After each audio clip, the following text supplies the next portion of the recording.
Yesterday, Wall Street was hit by an unexpected sell-off of risky assets. And today, the stock market remains under sudden pressure, and Wall Street is closing the week on a pessimistic note.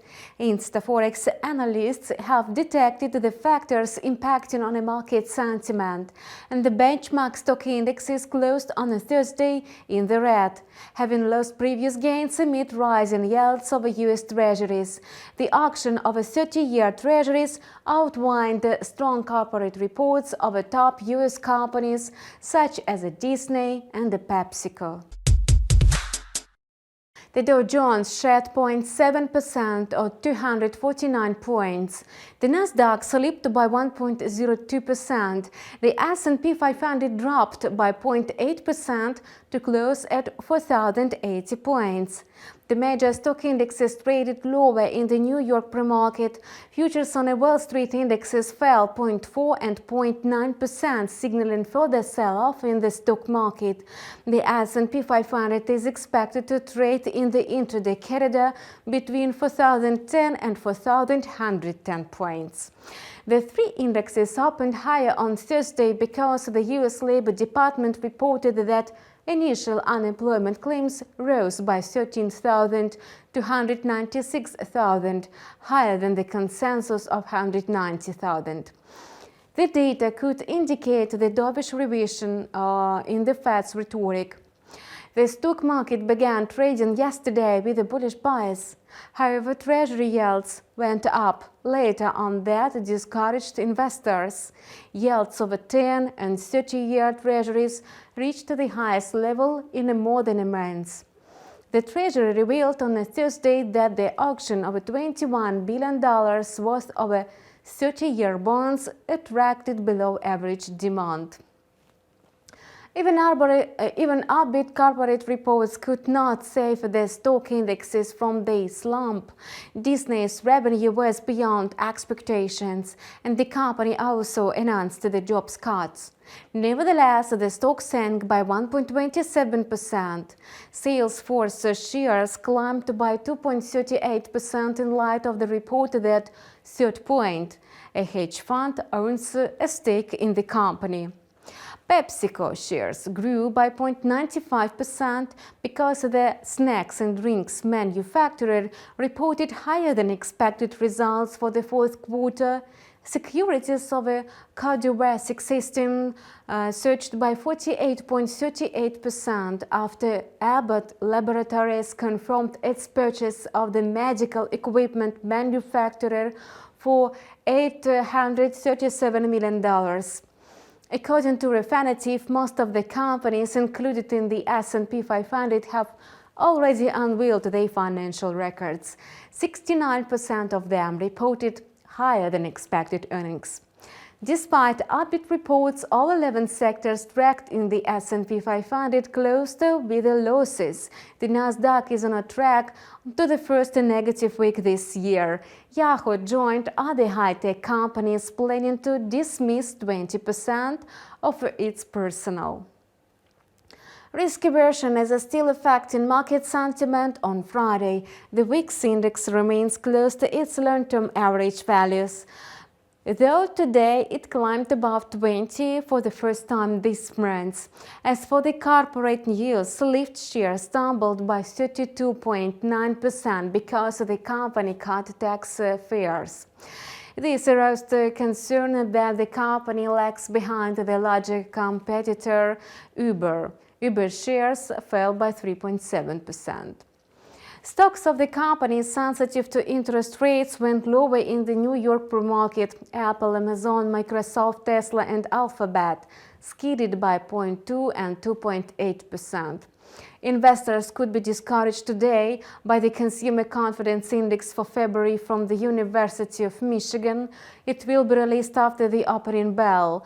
The US dollar was able to recover on Thursday, and today it's extending its strength. The US dollar index rose by 0.3% to 103.50 in the pre-market, and its intraday corridor is expected between 102.90 and 103.80. The greenback settled above 103 points on a Friday, having rebounded from 102.6 yesterday's intraday high.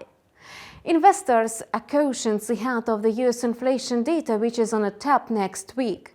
They are still evaluating different viewpoints of the Fed's policymakers, and Richmond Fed President Thomas Parkin said a tight monetary policy is unequivocally slowing the US economy, allowing the Federal Reserve to move more deliberately with any further interest rate increases. I'm confident that our foot is unequivocally on the brake, Parkin said. He noted that while inflation was likely past its peak, he felt that the core question for the year is whether it's now in a sustainable decline. Christopher Waller and the Philadelphia Fed President Patrick Harker are to speak tonight, and the Canadian dollar is also confident in the currency market. Despite its advancing American peer, the loonie finds support from a rapid rally in the oil market. The USD card pair logged a 0.1% downtick to trade at 1.3437. The instrument is likely to trade in the corridor between 1.3340 and 1.3440 today. The Canadian dollar has been able to recoup early losses amid the rally of oil prices. The benchmark oil grades jumped by more than 2% on Friday as Russia announced plans to reduce its oil output rates next month. Vice President Alexander Novak said that Russia would contract oil production by 500,000 barrels per day, or by almost 5% in March. The market responded with a sharp rally of oil prices, though the growth was subdued in the early American session. Brent crude futures rose by 0.8% to trade at $85.08 a barrel, and WTI futures added 0.86%. Both contracts might close the week 7% up. When it comes to the economic calendar, today investors are digesting the conditions in the domestic labor market.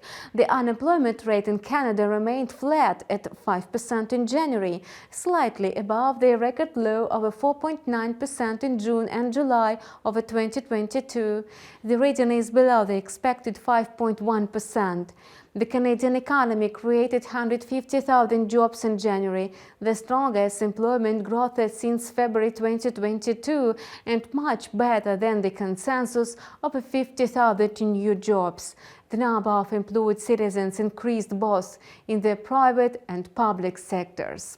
Market jitters in the crypto market calmed down, and Bitcoin fell to $21,800 on Friday, but regained its footing later. The token shed about 0.2% intraday to trade at 21,810 points. Popular altcoins are trading mixed. Ethereum, Solana, Ripple and Litecoin are fluctuating between -0.2% and +1.3%. Being highly risky assets, cryptocurrencies are vulnerable to higher interest rates. Besides, the crypto market is hurt by the scenario of a probable ban on the cryptocurrency staking operations in the United States. Crypto exchange Kraken is under investigation by the Securities and Exchange Commission, and the crypto platform is facing a penalty of $30 million and is obliged to end its staking program.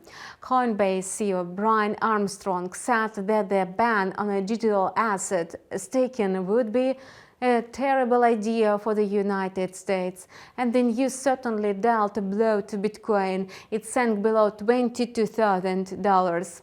Ethereum lost the key support at 1,600, and the intraday outlook for Bitcoin suggests that the token could drop below $21,800, and the next support level is seen at about $21,400. The intraday corridor could be between $21,400 and $22,400. Our team wishes you successful trades, make profits with the InstaForex, and have a nice weekend!